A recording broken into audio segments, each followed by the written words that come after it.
The morning fog draped Main Street in Lakewood like a thin, silver veil. The sun had yet to fully rise, the cafes remained dark, and a biting breeze slid between the cracks of old wooden doors. Out of that mist, a sight emerged that made the early risers pause mid-step. A small girl, no older than 7, walking slowly along the stone-paved sidewalk, accompanied by a towering German shepherd. No leash, no collar, no adult in sight.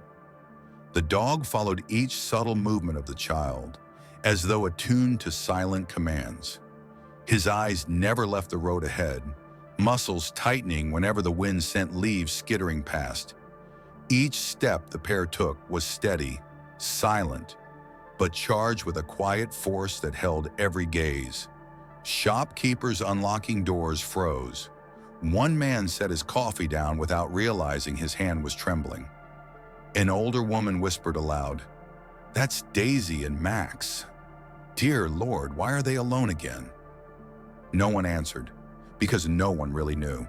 They simply stood there, witnessing this strange serenity ripple through the morning hush, and wondered, how could a child control such a powerful animal?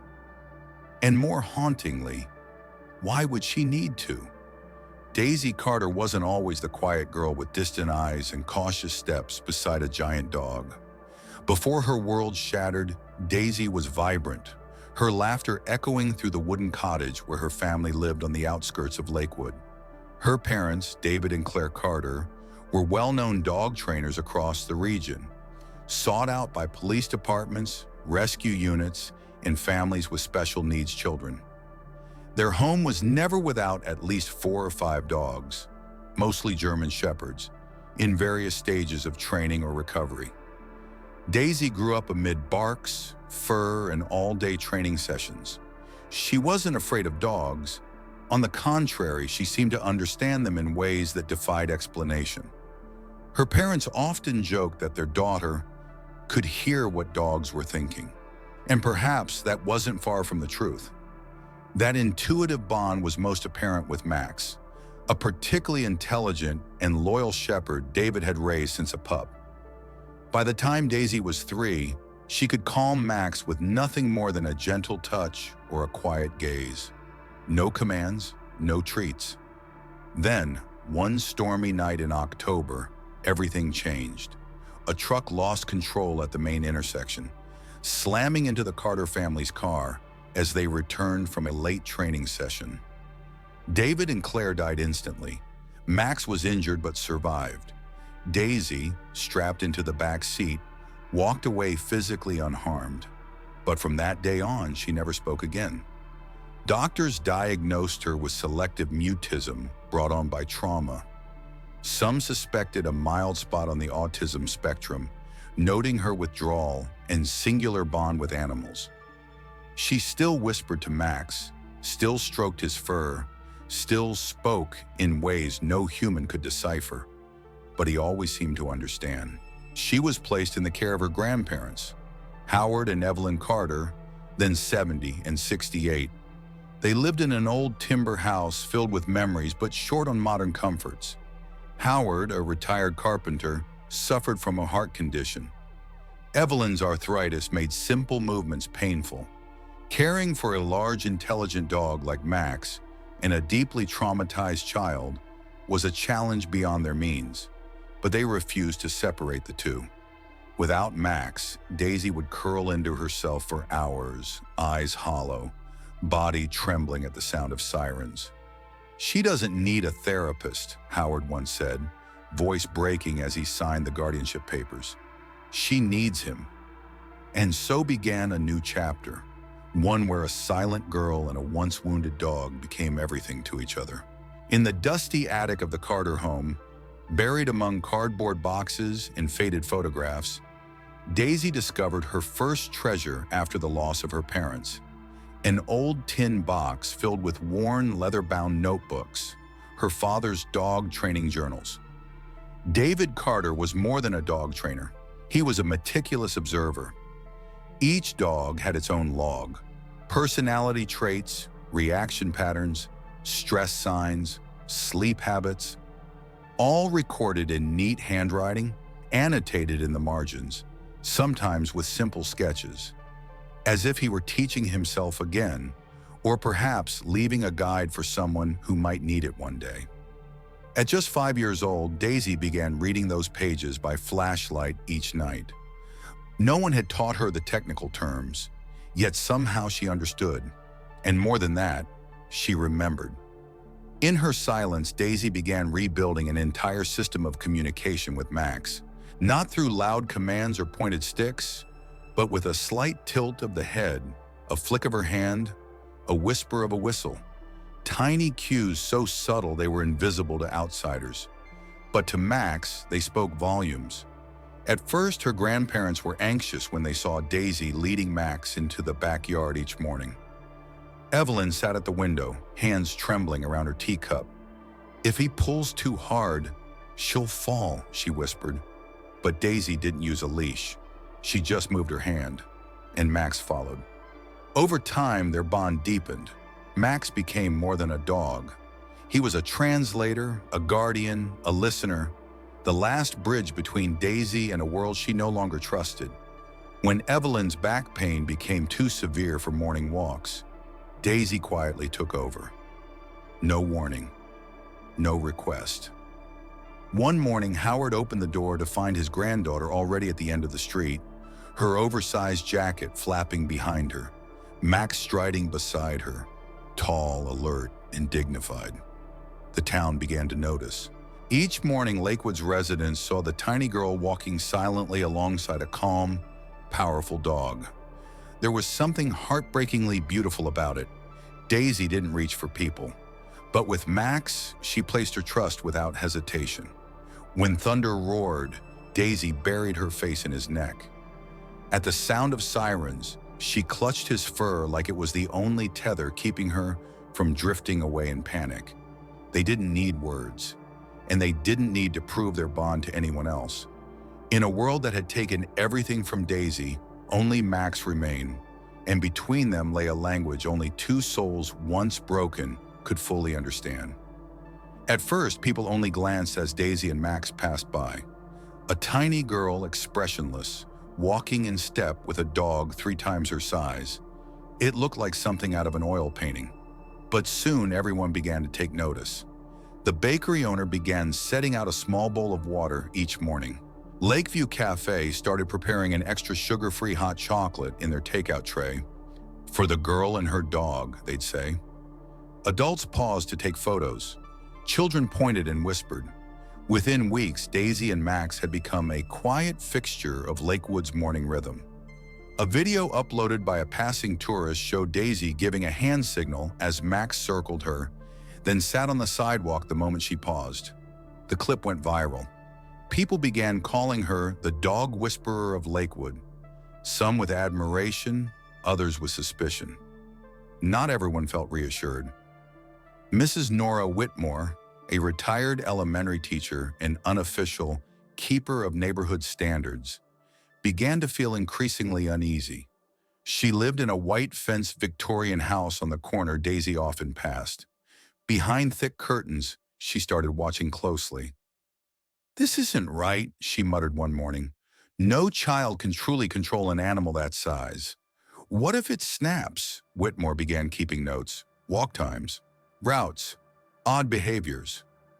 Once, when a small dog barked at Max from across the street, Max let out a low warning growl. Just once, not aggressive, but to Mrs. Nora, it was a red flag. "If something happens, who's accountable?" she asked during her weekly tea gathering with neighbors. Slowly, she started gathering signatures, hosting safety over coffee discussions, and speaking of adult responsibility. To some, she was a voice of reason. To others, an overzealous watchdog. And Daisy? She kept walking, kept silent, and kept Max by her side, unmoved by the whispering swell rising behind her. The tension in Lakewood was no longer confined to whispered conversations behind curtains. It had flared into a public debate, spilling from coffee shops into the town hall. Many rallied behind Daisy. Mr. Paul Henders, owner of the local diner, declared in the middle of the farmer's market, "People come here for breakfast just hoping to see that girl and her dog. They behave better than most adults I know." Shopkeepers posted signs that read, "We support Daisy and Max" in their windows. Some tourists came solely to catch a glimpse, or a video, of the town's quiet little stars. But on the other side, Mrs. Nora Whitmore and her Citizens for Order group grew more insistent. They drafted a formal petition, submitted it to the town committee, and demanded a review of the legality of allowing a minor to handle a large dog unsupervised. "This isn't about feelings. It's about legality and public safety," Nora said during a town meeting. "If something goes wrong, the entire community bears the cost." The controversy caught the attention of the regional press. An article titled, "Miracle or Mistake? The Girl and Dog Dividing Lakewood" was published, complete with photos of Daisy and Max walking down Main Street. The article explored both admiration and concern from local residents. Under pressure, the town was forced to act. The Department of Child and Family Welfare, DCF, initiated an inquiry, working with animal control, and sent professionals to evaluate Daisy's living conditions, her bond with Max, and the family's ability to ensure safety. The investigation began quietly, but for those involved, it felt like the eye of a storm slowly drawing closer. And Daisy? She still said nothing. But the morning after the article went live, Howard Carter found his granddaughter standing at the window, fingers buried deep in Max's thick neck fur, eyes fixed on a street that no longer felt so peaceful. On Monday morning, the team from Child and Family Welfare arrived at the Carters' home. With them was Dr. Marcus Bennett, a child psychologist specializing in trauma and autism, along with an animal behaviorist from Animal Control. Evelyn opened the door with a strained smile, her hands shaking from arthritis. Howard sat upright on the living room couch, though his heart had been unsteady all night from anxiety. Daisy sat cross-legged on the floor, leaning against Max's side. She said nothing. Max didn't bark, but as the strangers entered, the dog subtly stepped in front of Daisy, not aggressive, but alert. Dr. Bennett didn't take notes immediately. He asked to stay the entire day, hoping to observe Daisy and Max's daily rhythm.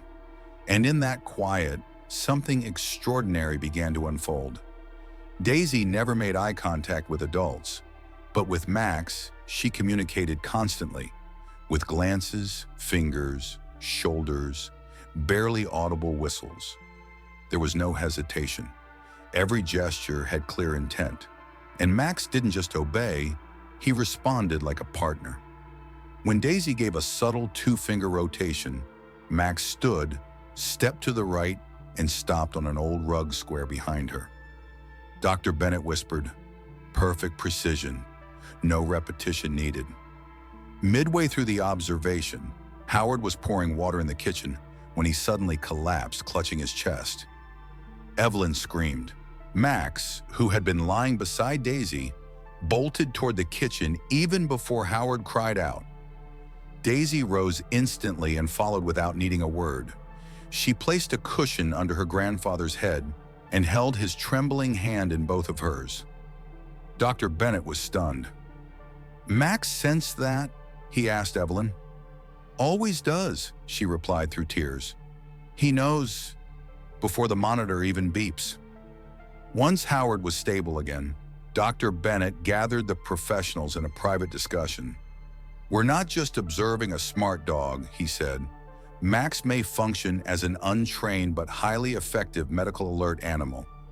And what's even more remarkable is Daisy's instant understanding of his signals." This discovery shifted the entire investigation.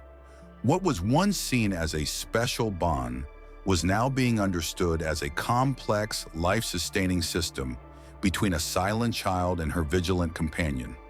The small courtroom in Lakewood had never seen such a crowd. People packed the benches, lined the hallways, even pressed against the back windows.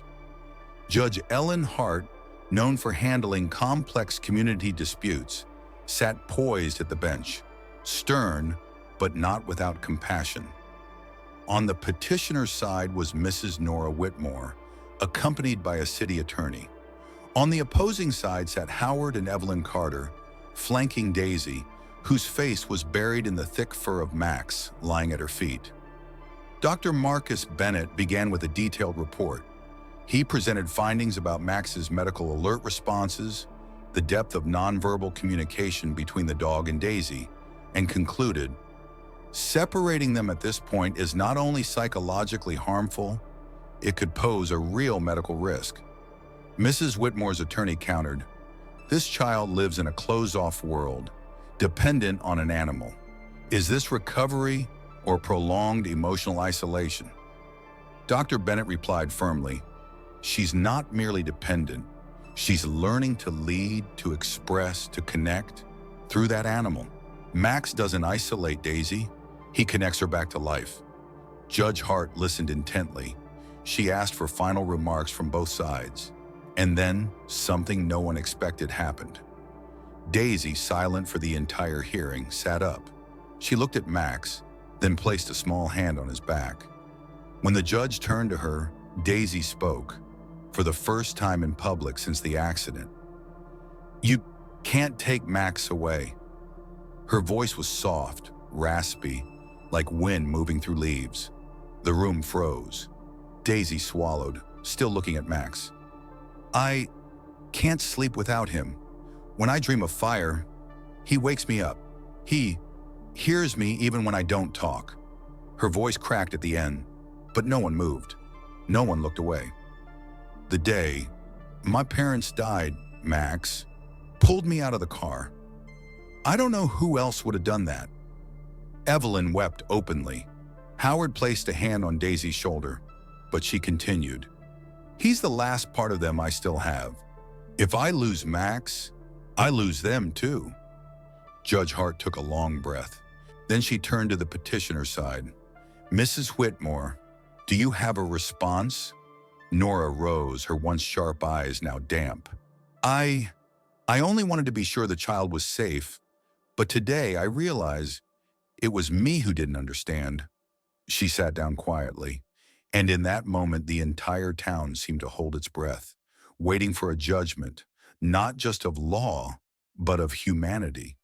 3 weeks after the hearing, life in Lakewood seemed to return to its gentle rhythm. Daisy and Max continued their morning walks. Locals smiled and waved, some stopping to pet Max or hand Daisy a small cup of hot chocolate. The nearby elementary school even proposed a pilot therapy program where Daisy would help other children connect with dogs.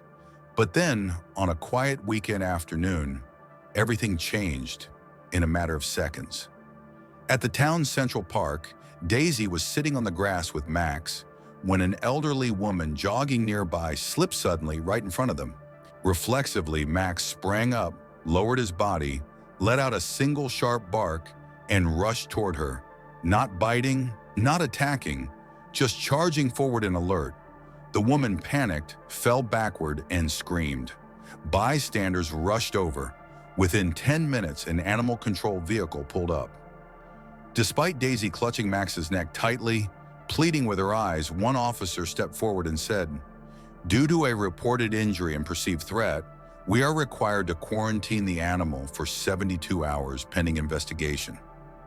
Daisy didn't cry, but as Max was led away, she never broke her gaze, not until the van disappeared behind the trees. That night, the Carter home sat in silence. Evelyn didn't ask questions. Howard sat at the dinner table, head in his hands. And Daisy, she simply sat by the window, holding Max's old collar to her chest, as if cradling the last piece of herself. 2 days after Max was taken into quarantine, a man walked into Lakewood's town hall holding a small USB drive. It was Mr. Glenn Marlowe, owner of the little cafe by the park. His voice was raspy from years of smoking, but his eyes were firm. "I think folks ought to see this," he said, handing the drive to a city clerk. On it was security footage from the camera outside his shop, recorded less than a month ago. In the video, Daisy stands alone at the edge of the artificial lake. Water calm, but the slope slick and unforgiving. And then, It happens. She loses her footing, slipping into the water. No one around notices, except for Max, who from a distance sprints to the edge, leaps in, grabs the back of Daisy's collar, and pulls her back to shore. Throughout, he doesn't bark, doesn't panic, just focuses on keeping her afloat and safe. The video ends with Daisy clinging to Max, soaked from head to toe, her small hands trembling, but her eyes full of trust. That same afternoon, the footage was presented to the town council and animal control officials. Max's quarantine was lifted immediately. He was returned home before sunset. When the van pulled up to the house, Daisy was already waiting on the porch. No coat, no shoes, defying the early winter chill.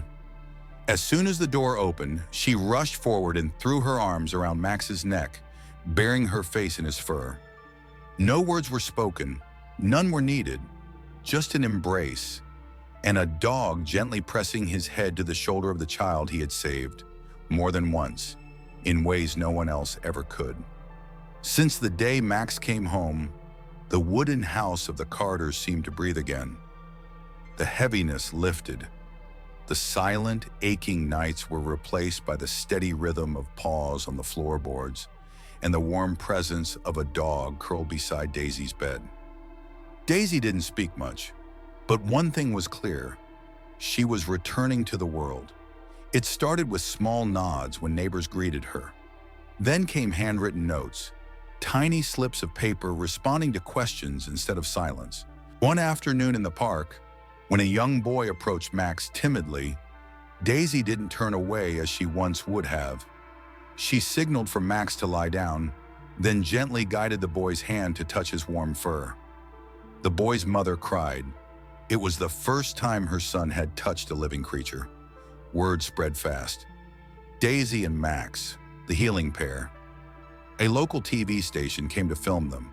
Daisy didn't speak on camera, but her hand on Max's back, her stillness and soft smile, said everything. Dr. Marcus Bennett, now more than just a consultant, spearheaded a community initiative. He proposed the creation of Pause for Connection, a center where emotionally struggling children could interact with therapy dogs or bonded companions like Max. Daisy wasn't just the face of the program, she became part of it. Every Thursday afternoon, she and Max arrived at the sunlit room of the center. Daisy would sit quietly on a rug in the middle, signaling Max to lie still. He watched her intently, every cue exchanged without sound. Children arrived, nervous, withdrawn, afraid, but slowly they crept closer. Daisy would place her hand on Max's back first, waiting. When a child mimicked her, laying a tentative hand on Max, she would smile. That smile, rare as a winter sunrise, became a beacon for others. One afternoon, a 9-year-old boy with a stutter asked Daisy what Max's name was. She didn't speak, but picked up a marker, wrote Max in large capital letters, and pointed to the dog. It was the first time she initiated an exchange using writing, and the first time the boy didn't stutter, stunned into silence. Little by little, Daisy was stitching back her thread to the world. No speeches, no lectures, just a presence, a touch, a gaze, and a dog who translated her heart better than words ever could. The Carters came alive again. Evelyn began knitting scarves for each child at the center, embroidering their names by hand. Howard repaired the backyard fence and planted lavender, Daisy's favorite scent. People began calling the house the home of hope. And Lakewood? Once a town divided by fear and misunderstanding, it now stood for something simple, powerful, and rare. Healing doesn't always speak. It listens, it watches, and it waits to be trusted. Life moved quietly after the days when Lakewood found healing in the friendship between a girl and her dog. Daisy grew from a silent little girl into a slender, gentle young woman.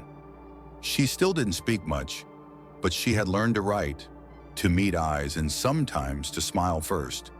But always she kept Max close, as though he were the only part of her that never changed. Then time began to take its toll. Howard Carter was the first to go. A sudden heart attack stole him from their home. That night, as the sound of sirens echoed outside, Daisy sat on the front steps, her fingers locked into Max's fur, the only anchor left when the world tilted. Max never left her side. He stayed beside her bed all night, eyes open, watching her chest rise and fall. When she shook, he pressed his head against her knee.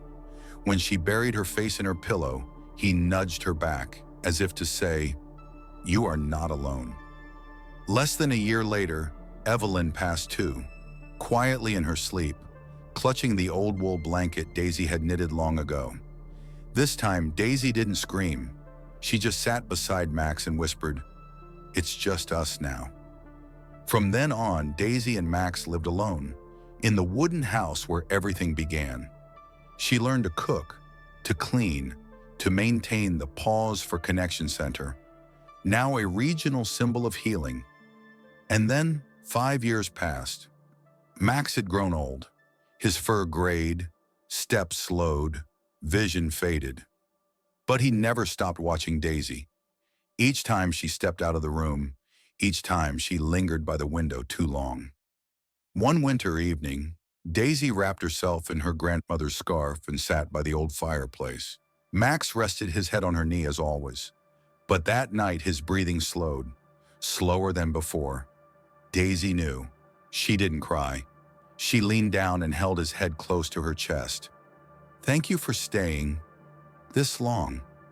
And then she whispered one more time, her lips barely moving, "It's okay.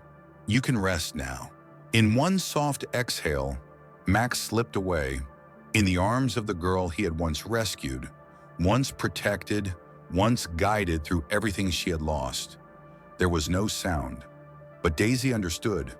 Goodbyes didn't need words, just the quiet touch of a heart that once loved deeply. 3 weeks later, Daisy planted a small pine tree in the backyard, where her grandparents once had tea. Beside it, she placed a wooden sign with simple words, "Max, my only friend, the last one who stayed." And just beneath it, she laid his worn old collar, still faintly holding the scent of home. Lakewood held no grand ceremony, but that day the town was quiet in a different way, as if everyone was listening to a girl's heart whispering one name and letting go.